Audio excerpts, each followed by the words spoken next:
साथियों, आपका हार्दिक अभिनंदन मेरे इस YouTube चैनल में, जिसका नाम है प्रभावी शिक्षा केंद्र इफेक्टिव एजुकेशन हब।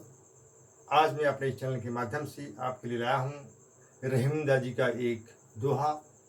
दोहा कुछ इस प्रकार से है: जो रहीम उत्तम प्रकृति का कर सकत कुशंग, चंदन विषव्यापद नहीं लिपटे रहत भुजंग।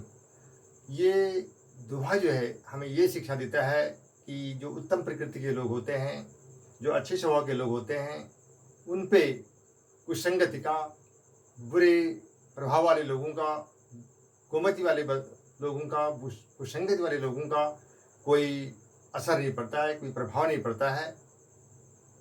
तो यही हमें इस दोहे के माध्यम से शिक्षा मिलती है।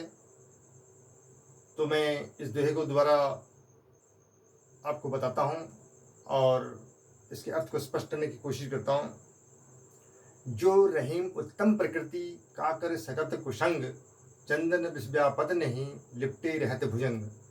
अर्थात रहीमदास जी कहते हैं कि जो उत्तम प्रकृति के व्यक्ति होते हैं, जो अच्छे स्वभाव के लोग होते हैं, का कर सकत कुसंग, उनका कुशंग कुछ भी नहीं कर सकती है, उन पर कोई प्रभाव नहीं डाल सकती है, कुछ पर असर नहीं डाल सकती है, क्योंकि कुसंगत के रहने पर भी उन पर उसका कोई असर नहीं रहता है। बुरे लोगों के बीच में, जिनका स्वभाव ठीक नहीं है, जिनके विचार ठीक नहीं है, जो कुसंगत से युक्त हैं, ऐसे लोगों से दूर रहना चाहिए।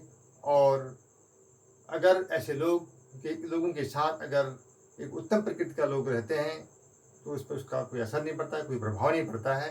ठीक उसी प्रकार से जिस प्रकार से चंदन के वृक्ष पर सर्प लिपटे रहते हैं, फिर भी उन पर उसका कोई असर नहीं पड़ता।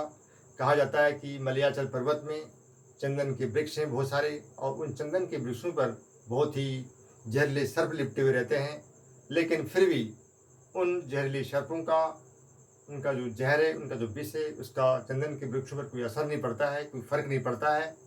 फिर भी वह अपनी शीतलता को, वो अपनी ठंडक को, अपनी सुगंध को त्यागते नहीं, छोड़ते नहीं है। ठीक उसी प्रकार से उत्तम प्रकृति का व्यक्ति भी अगर वो कुसंगत के बीच में रहता है तो उस पर उसकी बातों का कोई असर नहीं पड़ता है, कोई प्रभाव नहीं पड़ता है।